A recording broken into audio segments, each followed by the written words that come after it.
नमस्ते सर। नमस्ते। क्या शुभ नाम आपका?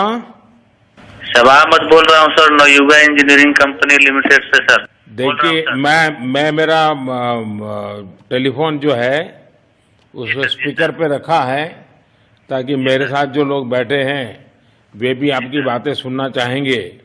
सबसे पहले तो मैं सभी आपके और आपके सभी साथियों को बधाई देता हूं। एक सुखरूप हम इतने संकट के बाद भी निकल पाए और मेरे लिए तो बहुत ही खुशी की बात है।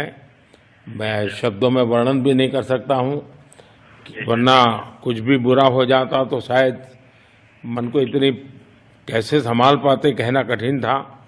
तो ये केदारनाथ बाबा की, बद्रीनाथ भगवान की कृपा रही कि हम सब स्वकुशल आप लोग आए हैं और 16-17 दिन समय कम नहीं होता है। आप लोगों ने बहुत बड़ी हिम्मत दिखाई और एक दूसरे का हौसला बनाए रखा। ये सबसे बड़ी बात है, क्योंकि ऐसे समय इन्हें रेलवे के डिब्बे में भी साथ साथ चलते हैं तो कभी न कभी तो तू मैं हो जाती है, लेकिन उसके बावजूद भी आपने सारा धैर्य रखा। मैं लगातार जानकारियां लेते रहता था, मुख्यमंत्री जी से भी लगातार संपर्क में रहता था, मेरे पीएमओ के अफसर वहां आकर के बैठे थे तो जानकारियां रहती थी, लेकिन चिंता तो कम होती नहीं है। जानकारियों से तो समाधान तो होता नहीं है। लेकिन मैं सचमुच में आपके माध्यम से वहां जितने भी हमारे श्रमिक साथी निकल करके आए हैं सबको और उनके परिवार का पुण्य भी काम आया है, ताकि इस संकट की घड़ी से बाहर निकल करके आए हैं। आप कुछ करना चाहेंगे? जी सर, मैं कुछ कहना चाहूंगा सर। हाँ, बताइए।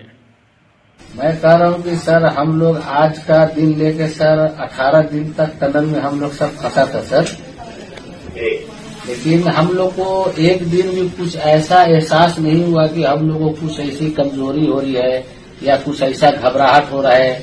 ऐसा कुछ नहीं हुआ, क्योंकि सर हम लोग 41 मेंबर्स थे सर और सब अदर स्टेट से सर, लेकिन ऐसी कोई बात नहीं। हम लोग सब भाई के जैसा रहते थे सर।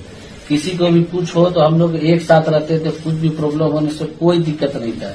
खाना आता था, खाना भी सब मिलजुल के बांट के सब एक जगह भी हम लोग खाते थे सर। और रात में खाना खाने के बाद भी जितने भी हमारे आदमी थे सबको मैं बोलता था कि चलो एक बार टहलते हैं। मतलब टनल का जो हमारा लेंथ है सर 2.5 मीटर हो गया सर, ठीक है, वेस्ट का वेट 2.5 किलोमीटर हो गया सर। उसमें हम लोग टहलते थे सर।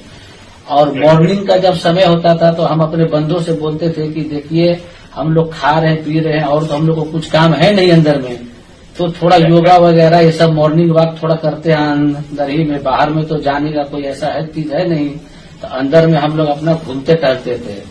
और हम सर सबसे शुक्रिया अदा करेंगे सर उत्तराखंड सरकार की सर, जिसने हमारे साथ इतना अच्छा व्यवहार किया सर। और हमारे माननीय मुख्यमंत्री धामी साहब हमसे बराबर कांटेक्ट करते थे सर, उनका भी बहुत बहुत शुक्रिया अदा करेंगे सर। वो हम लोग का बराबर हालचाल लेते थे सर, फोन करते थे। और आज भी जब हम लोग टनल से बाहर निकले तो धामी साहब ने हम लोग को गले लगाया और बीके साहब भी थे सर, उन्होंने भी हम लोग को तहे दिल से शुक्रिया अदा किया और हम लोग को गले लगाया सर। हाँ, इस बार तो बीके सिंह भी पूरा समय वहां रहे और वे भी बिल्कुल डिसिप्लिन, जैसे उनकी जो सोल्जर वाली ट्रेनिंग है ना, वो पूरी ट्रेनिंग इस बार उन्होंने दिखाई। जी सर, जी सर। लेकिन मैंने सुना कि आप में तो कोई योगा भी जानता था, तो योगा वगैरह भी करते थे? जी सर, वही मॉर्निंग में सर योगा वगैरह सिखाता था सर हम लोग का करना। अंदर में तो कुछ खाने पीने के अलावा और तो कुछ काम है नहीं सर जी। तो मॉर्निंग में हम लोग मॉर्निंग वॉक करते थे और योगा कुछ करते थे कि आदमी का सेहत बना रहे। आपके साथ और कौन है जो बात करेंगे? मेरे साथ है sir Gabbar Singh Negi sir, tunnel foreman है सर। हाँ, गब्बर सिंह नमस्ते सर। जय हिंद, राम राम, नमस्कार सर। नमस्कार नमस्कार गब्बर सिंह, जय हिंद। देखो गब्बर सिंह, मैं तुम्हें तो विशेष रूप से बधाई देता हूं, क्योंकि मुझे डेली रिपोर्ट हमारे मुख्यमंत्री जी बता